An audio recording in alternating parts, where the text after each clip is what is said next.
Halo semuanya, perkenalkan nama saya Yuramintis TV dengan NPM 2220240. Saya mahasiswa aktif Universitas Timor, Fakultas Ilmu Sosial dan Ilmu Politik, Program Studi Ilmu Administrasi Negara. Di sini saya akan menjelaskan salah satu buku, yaitu Etika Administrasi, yang ditulis oleh Khairul Umam MSI MAG. Di dalam buku ini terdapat 10 bab, yaitu yang pertama konsep etika administrasi negara, yang kedua ruang lingkup etika administrasi negara, dan yang ketiga legitimasi kekuasaan, dan yang keempat etika dalam organisasi, yang kelima etika untuk birokrasi, yang keenam menganalisis etika dalam pelayanan publik, etika dalam kebijakan publik, yang kedelapan etika kerja pegawai, yang ke-9 etika pemerintah dan struktur organisasi, dan yang ke-10 adalah etika para birokrat. Kita akan masuk dalam bab 1, yaitu tentang konsep etika administrasi negara. Yang bagian pertama A, pengertian etika. Etika berasal dari bahasa Yunani, yaitu ethos, yang berarti tempat tinggal yang biasa, padang rumput, kandang, kebiasaan, adat, waktu, perasaan, sikap, cara berpikir. Adapun etika atau ethos yang berarti timbul dari kebiasaan. Merupakan cabang utama filsafat yang mempelajari nilai atau kualitas yang menjadi studi mengenai standar dan penilaian moral. Etika mencakup analisis dan penerapan konsep seperti benar, salah, baik, buruk, dan bertanggung jawab. Dalam bentuk jamak, tak etika berarti adat kebiasaan. Dalam arti terakhir ini membentuk istilah etika yang digunakan oleh Aristoteles untuk menunjukkan filsafat moral. Dengan demikian, ilmu tentang adat kebiasaan. Selain itu, ada pula kata moral dari bahasa Latin yang artinya sama dengan etika. Yang berikut, etika juga dijelaskan bahwa etika adalah prinsip dan nilai moral yang membangun perilaku seseorang atau sebuah kelompok yang berhubungan dengan benar dan salah. Etika adalah penentu standar-standar yang baik atau buruk dalam tindakan dan keputusan. Etika sebagai ilmu biasa dibedakan menjadi 3 macam, yaitu etika deskriptif, etika normatif, dan etika metaetika. Etika deskriptif mempelajari tingkah laku, modal, dan arti luas seperti adat kebiasaan, pandangan tentang baik dan buruk, perbuatan yang diwajibkan, diperbolehkan, atau dilarang atau suatu masyarakat, lingkungan budaya, atau periode sejarah. Contohnya, pengenalan terhadap adat kawin lari. Yang berikut bagian B, administrasi. Pengertian administrasi adalah hasil pemikiran penalaran manusia yang disusun berdasarkan rasionalitas dan sistematis yang mengungkapkan kejelasan tentang objek formal, yaitu pemikiran untuk menciptakan suatu keteraturan dari berbagai aksi dan reaksi yang dilakoni oleh manusia dan objek material, yaitu manusia yang melakukan aktivitas administrasi dalam bentuk kerjasama menuju terwujudnya tujuan tertentu. Yang berikut C, negara. Pengertian negara adalah kata negara sama dengan stat dalam bahasa Jerman atau state dalam bahasa Inggris memiliki 2 arti. Pertama, negara adalah masyarakat atau wilayah yang merupakan satu kesatuan politis. Yang kedua, negara adalah lembaga pusat yang menjamin kesatuan politis yang menata sehingga menguasai wilayah itu. Yang berikut D, etika administrasi negara. Etika administrasi negara adalah seperangkat nilai atau prinsip nilai yang dapat digunakan sebagai pedoman, pegangan,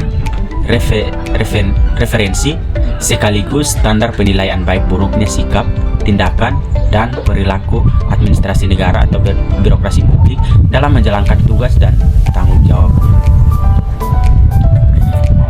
Yang berikut hubungan etika dan administrasi negara.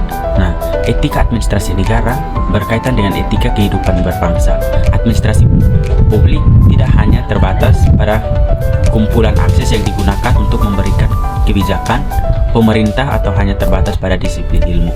Kita akan masuk dalam bab yang kedua, yaitu ruang lingkup etika administrasi negara. Nah, di dalam ruang lingkup ini terdapat beberapa poin. Yang pertama, etika dan moralitas. Pengertian etika dan moralitas: kini setiap anggota masyarakat dalam berinteraksi dengan anggota masyarakat lain atau dengan lingkungannya tampak semakin bebas, leluasa, dan terbuka. Walaupun demikian, tidak berarti tidak ada batasan, karena sekali saja orang melakukan kesalahan dengan menyinggung atau melanggar belasan hal. Pengertian moral adalah istilah yang berasal dari bahasa Latin, yaitu morals atau jamak moros, yang berarti cara hidup atau kebiasaan. Moral dalam bahasa Inggris dapat diartikan sebagai semangat atau dorongan batin dalam diri seseorang untuk melakukan atau tidak melakukan sesuatu. Dalam bahasa Arab, moral disebut dengan kalimat yang berarti mengerti. Sedangkan dalam bahasa Indonesia, moral dikenal dengan arti kesusilaan. Moralitas merupakan instrumen masyarakat yang berfungsi sebagai penuntun tindakan atau guide untuk segala pola tingkah laku yang disebut bermoral. Dengan demikian, moralitas serupa dengan hukum pada suatu pihak dan dengan etika pada pihak lain. Yang berikut kita masuk dalam bab yang ketiga, yaitu legitimasi demokrasi negara. Terdapat beberapa poin. Yang pertama, pengertian legitimasi. Sebelumnya membahas arti legitimasi, kita harus memahami yang dimaksud dengan kekuasaan. Adapun kekuasaan adalah kewenangan yang didapati oleh seseorang atau kelompok untuk menjalankan kewenangan tersebut sesuai dengan kewenangan yang diberikan. Kekuasaan merupakan kemampuan memengaruhi pihak lain untuk berpikir dan berperilaku sesuai dengan kehendak yang dimanapun. Menurut Max Weber dalam Franz Lichnowsky, kekuasaan adalah kemampuan dalam suatu sosial melaksanakan kemampuan sendiri sekalipun mengalami perlawanan, dan apapun dasar kemampuan itu. Secara etimologis, legitimasi berasal dari bahasa Latin, yaitu lex, yang berarti hukum. Kata legitimasi identik dengan munculnya kata-kata seperti legalitas, legal, dan legitim. Dengan demikian, secara sederhana legitimasi adalah kesesuaian suatu tindakan perbuatan dengan hukum yang berlaku atau peraturan yang ada, baik peraturan formal, etis, adat istiadat, maupun hukum kemasyarakatan yang telah lama tercipta secara sah. Yang bagian kedua, jenis legitimasi. Jenis-jenis legitimasi terdapat beberapa, yaitu legitimasi sosiologis dan legitimasi sosiologis mempertanyakan mekanisme produksi yang menyebabkan masyarakat menerima penggunaan selain membatasi diri pada penggambaran yang terdapat dalam masyarakat. Sosiologis menunjukkan pertanyaan apakah dan arena motivasi manakah suatu tatanan kenegaraan diminta dan ditunjukkan oleh masyarakat. Yang kedua, legitimasi etis mempermasalahkan kebebasan penggunaan kekuasaan politik dari segi norma moral. Legitimasi itu muncul dalam dua konteks. Yang pertama, setiap tindakan negara, baik legislatif maupun eksekutif, dan dapat berupa pertanyaan dari segi moral, norma-norma moral. Yang kedua, legitimasi etik yang menjadi pokok bahasa etika tidak menyangkut kebijakan dari kekuasaan politik, tetapi dasar kekuasaan politik tersebut. Yang berikut kita masuk dalam bab yang keempat, etika dalam organisasi. Memahami etika dalam organisasi. Sebuah organisasi adalah sebuah kelompok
berkaitan langsung dengan manajemen dan cara mereka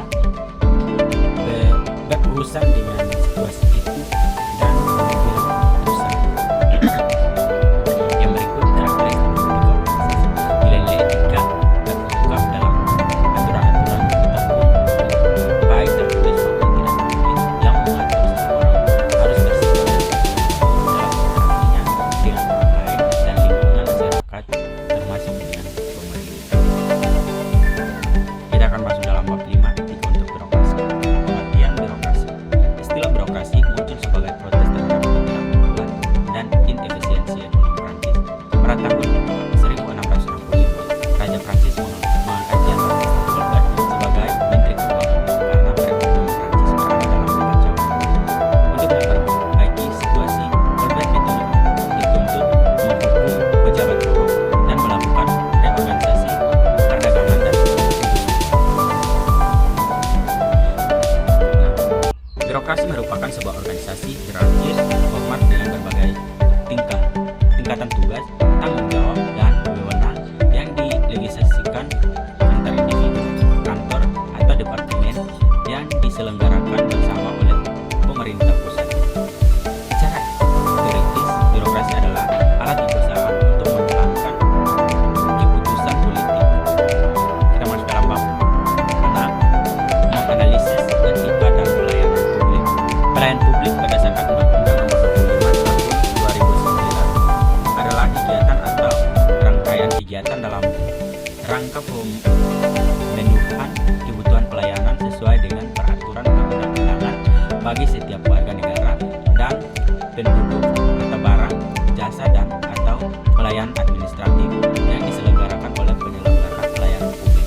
Jadi, pelayanan publik merupakan usaha pemenuhan kebutuhan masyarakat dari penyelenggaraan pelayanan publik. Definisi etika pelayanan publik.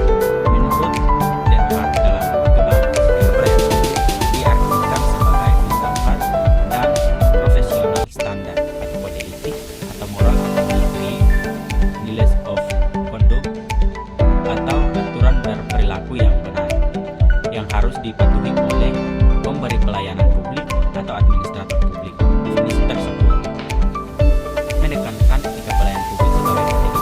Adapun Roman mendefinisikan bahwa etika pelayanan publik adalah cara dalam melayani publik dengan menggunakan kebiasaan yang mengandung nilai-nilai hidup dan hukum atau norma yang mengatur tingkah laku manusia yang diakui. Yang berikut konsep etika dalam pelayanan publik. Menurut Attila, etika pelayanan publik adalah suatu cara dalam melayani publik dengan menggunakan kebiasaan yang mengandung nilai-nilai hidup dan hukum atau norma yang mengatur tingkah laku manusia yang dianggap baik. Oleh sebab itu, etika mempermasalahkan baik bukan benar salah tentang sikap, tindakan, dan perilaku manusia dalam hubungan dengan sesama, baik dalam masyarakat maupun organisasi politik. Berikut paradigma etika dalam pelayanan publik. Dalam paradigma dikotomi politik dan administrasi, sebagaimana dijelaskan oleh Wilson dalam Widodo, pemerintah memiliki dua fungsi yang berbeda, yaitu fungsi politik yang berkaitan dengan pembuatan kebijakan atau pernyataan yang menjadikan keinginan negara, dan fungsi administrasi yaitu berkenaan dengan pelaksanaan kebijakan. Yang berikut etika pelayanan publik menurut Undang-Undang Nomor 25 Tahun 2009 dalam mewujudkan pelayanan publik yang berkualitas dan demi terpenuhinya hak serta kewajiban masyarakat dan penyelenggara pelayanan publik. Pemerintah sebagai pemegang otoritas mengeluarkan Undang-Undang Nomor 25 Tahun 2009 tentang pelayanan publik. Salah satu hal yang dibahas dalam undang-undang yaitu mengenai prinsip nilai yang menjadi acuan perilaku dalam memberikan pelayanan publik dari pemberi layanan kepada masyarakat. Prinsip nilai ditujukan sebagai upaya mewujudkan tatanan nilai masyarakat yang selalu mengalami perubahan dari waktu ke waktu. Yang berikut etika dalam etika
Disiplin merupakan arah untuk melatih dan membentuk seseorang melakukan sesuatu menjadi lebih baik. Disiplin adalah suatu proses yang dapat menumbuhkan perasaan seseorang untuk mempertahankan dan meningkatkan tujuan organisasi secara objektif, melakukan kepatuhannya, melaksanakan peraturan organisasi. Kita akan masuk dalam bab yang ke-9, etika pemerintah dan struktur organisasi. Struktur organisasi mendefinisikan cara pembagian, pengelompokan, dan pengorganisasian tugas pekerja secara formal. Menurut Hobbes 2004, unsur kunci yang harus disampaikan kepada manajer dalam merancang struktur organisasinya yaitu spesialisasi pekerja, departementalisasi, dan formalisasi. Yang pertama, spesialisasi kerja. Pada awal abad ke-20, Henry Ford menjadi kaya dan terkenal dengan membuat mobil dan tim perakitan. Diberi tugas yang spesifik dan berulang. Misalnya, satu orang hanya memasang roda depan dan yang lain memasang pintu kanan depan. Dengan mencegah pekerjaan menjadi berulang-ulang, Ford dapat menghasilkan mobil dengan kecepatan satu mobil setiap 10 detik. Meskipun menggunakan karyawan berketerampilan relatif terbatas, Ford menunjukkan bahwa pekerjaan dapat dilakukan dengan lebih cepat jika karyawan diperbolehkan berspesialisasi. Yang berikut, struktur sederhana. Toko pembaca kecil, perusahaan elektronik yang dijalankan oleh wira swastawan yang gesit, kantor keluarga berencana yang baru, dan perusahaan penerbangan di tengah pemogokan seluruh pilotnya menggunakan struktur sederhana. Struktur sederhana lebih baik diperkitakan oleh hal-hal yang tidak dibutuhkan daripada hal-hal yang dibutuhkan. Oke, kita akan masuk dalam bab yang ke-10, etika bagi para birokrat. Etika merupakan dasar dalam kehidupan sosial. Maka etika dijadikan barometer peradaban bangsa. Suatu bangsa dikatakan berperadaban tinggi jiwa warganya bertindak sesuai peraturan disepakati bersama. Perilaku dan sikap taat pada peraturan memungkinkan aktivitas dan relasi antar sesama warga berjalan secara wajar, efisien, dan tanpa hambatan berarti. Etika juga sering disebut tak ramah, sopan santun, dan budi pekerti, membuatnya mampu secara baik menempatkan diri dalam melakukan kepatuhannya, melaksanakan peraturan organisasi. Yang berikut, tujuan disiplin kerja. Tujuan utama penerapan disiplin kerja menurut Karel Albert yaitu memotivasi karyawan agar memenuhi standar kinerja perusahaan. Adapun tujuan kedua adalah menciptakan atau mempertahankan rasa saling menghormati. Yang ketiga, jenis dan metode disiplin kerja. Disiplin kerja atas jenis yaitu sebagai berikut. Yang pertama, preventif disiplin. Yang kedua, disiplin manajerial. Pergaulan sosial. Hal itu akan sangat menentukan keberhasilan dalam hidup bermasyarakat. Kita masuk dalam bagian pertama, etika pegawai. Kode etik profesional pegawai negeri sipil atau PNS. Kode etik profesional pegawai negeri sipil merupakan nilai-nilai yang diyakini kebenarannya seperti kebaikan yang ditimbulkannya apabila dapat diwujudkan dalam sikap dan perilaku seseorang pegawai negeri sipil, baik dalam kedinasan maupun dalam kesehariannya di tengah-tengah masyarakat. Kode etik pegawai negeri sipil mencakup seluruh aspek kehidupan, baik kedinasan maupun dalam kehidupan kesehariannya, yaitu kode etik bernegara, kode etik berorganisasi, kode etik bermasyarakat, kode etik sama-sama pegawai negeri sipil, dan kode etik terhadap diri sendiri. Kita akan masuk dalam bab yang ke-10, yaitu etika bagi para birokrat. Etika merupakan dasar dalam kehidupan sosial, bahkan etika dijadikan barometer peradaban bangsa. Suatu bangsa dikatakan peradabannya tinggi jiwa warganya bertindak sesuai dengan peraturan dan disepakati bersama. Perilaku dan sikap taat pada peraturan memungkinkan aktivitas dan relasi antar sesama warga berjalan secara wajar, efisien, dan tanpa hambatan berarti.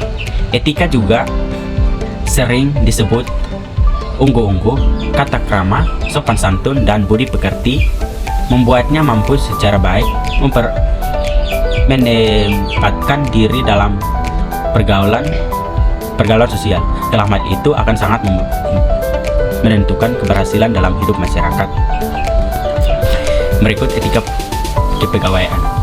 Kode etik profesional pegawai negeri sipil atau PNS. Kode etik profesional pegawai negeri sipil merupakan nilai-nilai yang diyakini kebenarannya serta kebaikan yang ditimbulkannya apabila dapat diwujudkan dalam sikap dan perilaku seseorang pegawai negeri sipil, baik dalam kedinasan maupun dalam kesehariannya di tengah-tengah masyarakat.